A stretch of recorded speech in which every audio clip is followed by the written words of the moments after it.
Very good morning, Patus. Very, very good morning. How are you? எப்படி இருக்கீங்க? I hope you all will be happy. Happy, Patus. தாத்தா JP பார்க்கில் இருக்கிறேன். C back சீன்லாம் எவ்வளோ நல்லா இருக்கு பாரு, ரோடு பாரு. ஸோ இன்னைக்கு ஸ்டோரி வந்துட்டு excuse is the best attitude. Excuse is the best attitude. அதான் அன்றைக்கி ஸ்டோரி. யார் தப்பு செஞ்சாலும் மன்னிக்கணும். யாராக இருந்தாலும் சரி, அது ஜெய்டனாக இருந்தாலும் சரி, தாத்தாவாக இருந்தாலும் சரி, மன்னிக்கணும். அதுக்கு ஒரு சின்ன ஸ்டோரி. ஒரு ராஜா ஒருத்தர் இருந்தார், பெரிய மகாராஜா. ஒரு ராஜா ஒருத்தர் இருந்தார். அவர் என்ன பண்ணார், அவருக்கு ஒரு பழக்கம். என்னைக்காவது ஒரு நாள் காட்டுக்கு போவார் வேட்டையாடுறதுக்கு.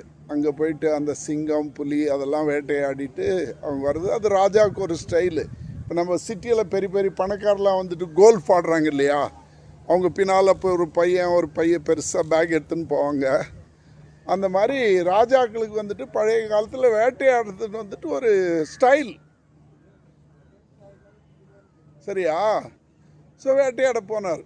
வேட்டையெல்லாம் ஆடிட்டு ரொம்ப டயர்டாயிடுச்சு அவருக்கு. ஒரு மரத்தில் வந்து கொஞ்சம் படுத்து ரெஸ்ட் எடுத்துன்னு இருந்தார். அந்த சோல்ஜர்ஸ்லாம் அவரை சுற்றி நின்று இருந்தாங்க. சுற்றி நின்று இருந்தாங்க. நின்று இருக்கும்போது அவர் நல்லா தூங்கின்னு இருந்தார். நல்லா தூங்கினுக்கிறார். மத்தியானம் ஒரு 2 மணின்னு வச்சுங்களேன். தூங்கின்னு இருக்கும்போது திடீர்னு ஒரு சின்ன கல் வந்து ராஜா மேலே பட்டுடுச்சு. ராஜா மேலே பட்டுட்டு ராஜா என்னாச்சு, யார் அப்படின்னு சொல்லிட்டு எழுந்துட்டு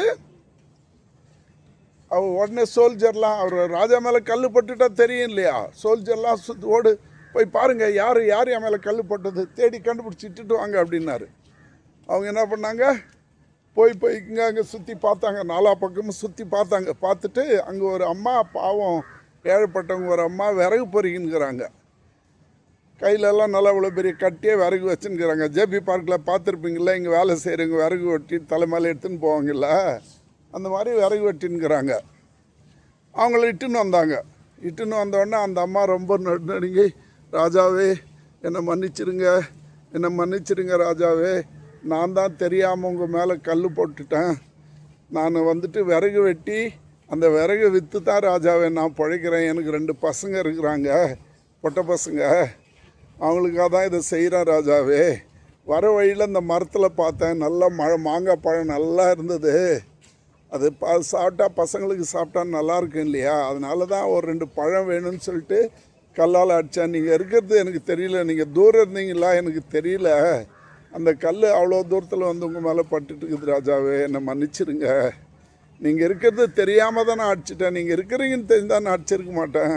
அது இல்லாத இந்த பழத்தை எடுத்துன்னு போனால் எங்கள் பசங்க பழமே சாப்பிட்டதில்லை. அதனால தான் என்னை மன்னிச்சிருங்க ராஜாவேன்னு ரொம்ப பவ்யமாக அப்படி குனிஞ்சி மன்னிப்பு கேட்குறாங்க. ராஜா கேட்டுட்டு, கவலைப்படாதம்மா, நீ ஒன்றும் தப்பு பண்ணலை. உங்கள் பிள்ளைங்களுக்கு தானே நீ பழத்தை ரெடி பண்ண அடித்த, அது ஒன்றும் தப்பு இல்லைம்மா, பரவாயில்ல, நீ ஒன்றும் கவலைப்படாத.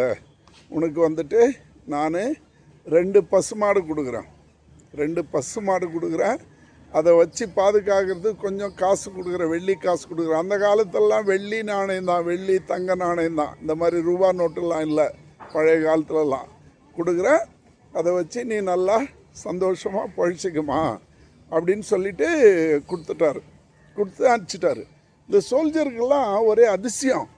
ராஜாவை என்ன இது, அவங்க தப்பு பண்ணாங்க, உங்கள்கிட்ட வந்து மன்னிப்பு கேட்குறாங்க, அவங்களுக்கு போய் நீங்கள் மன்னிச்சிட்டீங்க, ஓகே.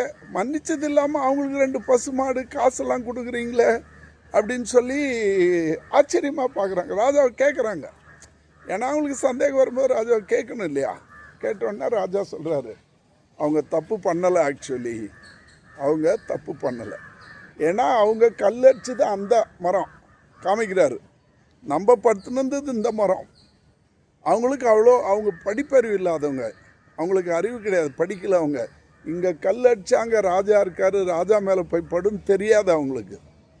ஸோ தெரியாத அவங்க பசங்களுக்கு பழம் வேணுன்ற அந்த ஒரு ஆசையில் அவங்க கல் அடிச்சுங்க. அது நம்ம மேலே அது தப்பு இல்லை. ஃபஸ்ட்டு 2வது தப்பே இல்லைனாலும் அவங்க தப்புன்னு ஒத்துக்கிட்டு மன்னிப்பு கேட்டாங்க. ஸோ நான் வந்துட்டு இந்த நாட்டுக்கு ராஜா, என் பிரஜைகளுக்கு என்னுடைய குடிமக்களுக்கு வந்துட்டு நான் நல்லது தான் பண்ணணும்.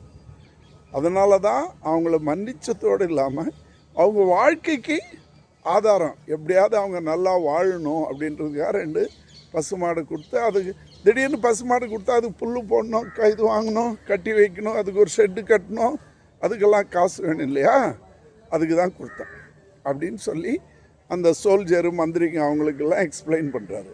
ஸோ ராஜான்றவங்க என்றைக்குமே எல்லாருக்கும் நல்லவங்களாக இருக்கணும். இப்போ சொன்னால் தலைவன், இந்த காலத்தில் தலைவர், MLA, prime minister, Donald Trump அமெரிக்காவை மட்டும் யோசிக்கிறான். கரெக்டு தான். இப்போ அமெரிக்கன் பிரசிடெண்ட் அமெரிக்கா மட்டும்தான் யோசிக்கிறான். அதே நேரத்தில் மற்ற மக்கள் இங்கே வாழறாங்களே, அவங்களுக்கு என்ன பாதிப்பு வரும்னு யோசிக்கிறதே இல்லை. சரியா பட்டு சாமீஸ், பாய். அங்கே ரோட்டில் ஒரு குள்ளநரி டான்ஸ் ஆடுது பாரு, குள்ளநரி ப்ளூ டிஷர்ட் போட்டுக்கிட்டு ஓடுது பாரு.